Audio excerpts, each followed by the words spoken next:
도널드 트럼프 미국 대통령이 오는 29일 방한에서 이재명 대통령과 정상회담을 한다고 공식 발표했습니다. 정부의 막판 관세 협상이 잘 마무리되어서 국민들이 안도할 수 있게 되면 좋겠습니다. 국익에 도움이 되는 방향으로 최선의 결과가 도출되길 바랍니다. 이번 협상안으로 언급되는 내용 중에 정말 반가운 내용이 있습니다. 바로 우라늄 농축과 핵연료 재처리 문제입니다. 그간 일본은 허용하면서 우리는 허용하지 않아 우리 원자력 발전 업계 뿐만 아니라 국가 핵안보 차원에서도 큰 수건이었습니다. 이 문제에 한미 간 공감대가 생긴다면 한미 원자력 협정 개정이 가능해집니다. 저는 강한 대한민국의 신념을 갖고 이 문제 해결을 수년 전부터 지속적으로 주장해 왔습니다. 이번에 관철되면 기립박수를 보내고 싶습니다. 특히 안보면에서 강한 나라를 지향하는 우리 국민들께서는 정말로 기뻐하실 일입니다. 사실 트럼프 정부처럼 자주 국방을 강조하면서 국방비 부담 증액을 요구하는 이런 상황이라면 우리로서는 한미 원자력 협정 개정을 반대급부로 받아낼 호기입니다. 과거 윤석열 정부 당시 워싱턴 선언 때도 저를 포함해서 많은 사람들이 협정 개정 내지 핵연료 재처리 합의를 해내야 한다고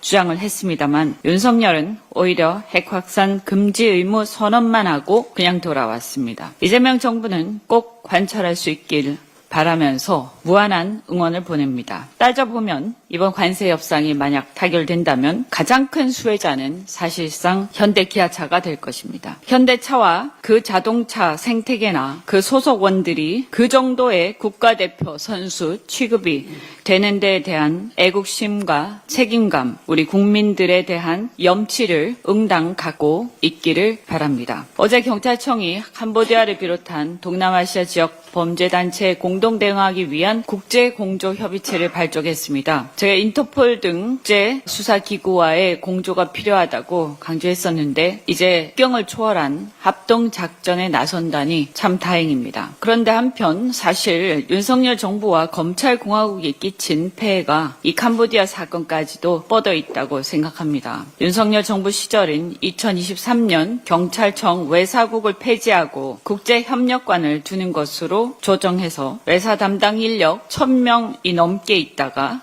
지금 불과 50명 정도로 축소되어 유명무실해졌습니다. 그래서 국제범죄 대응력이 심각하게 약화 아니 무력화된 상황입니다. 그 저변에는 경찰이 무슨 국제범죄를 수사하느냐 하는 검찰 출신 특유의 마인드가 작동한 것이 아니냐 하는 의심이 듭니다. 이렇게 그나마 국제범죄에 대응할 수 있는 전문 인력, 수사 인력이 활동할 수 있는 조직은 아예 없애버린 반면 잘 아시다시피 김건희, 윤석열, 통일교, 커넥션의 모종의 이권 개입에 의해 캄보디아 공적개발 원조 예산은 파격적으로 늘려서 사실상 캄보디아를 거점으로 한 국제범죄 조직이 한국인에게 손을 뻗을 기회를 만들어준 게 아닌가 하는 것이 전문가들의 의견입니다. 이번 사태는 한 지역, 한 국가, 하나의 범죄 조직에 그치는 것이 아니라 동남아시아 전체를 무대로 하는 데다가 각 나라의 정권의 이해관계에 얽혀서 복잡한 이해관계를 가진 초국적이고 상상을 초월한 규모의 범죄 조직을 소탕해야 하는 큰 일입니다. 그런 만큼 이번 기회에 국제범죄 전담 수사팀을 반드시 복원을 해야 할 것입니다. 그리고 전문성을 더 살릴 수 있는 그런 전담부서 혹은 조직을 신설해야 한다고 생각합니다. 예를 들어서 중수청에 외사본부를 둔다든지 아니면 차라리 차제에 미국 CIA를 모델로 한 국제적 정보수사기구를 설립한다든지 관련 전문가들의 의견 수렴을 거쳐서 국제수사 전문 인력을 양성 운영하는 그런 것이 매우 시급하다. 판단됩니다. 그리고 또한 국제범죄가 갈수록 첨단화되고 있습니다. 우리도 이에 대응하려면 국정원 해외정보 파트와 경찰 조직 등 해킹과 온라인 사기 등 첨단 범죄에 대응을 할 수 있는 그런 조직으로 첨단화하고 강화할 필요가 있습니다. 국제범죄를 수사할 수 있는 전문 인력을 적극 양성하고 활용해야 한다는 점을 거듭 강조드립니다. 이상입니다.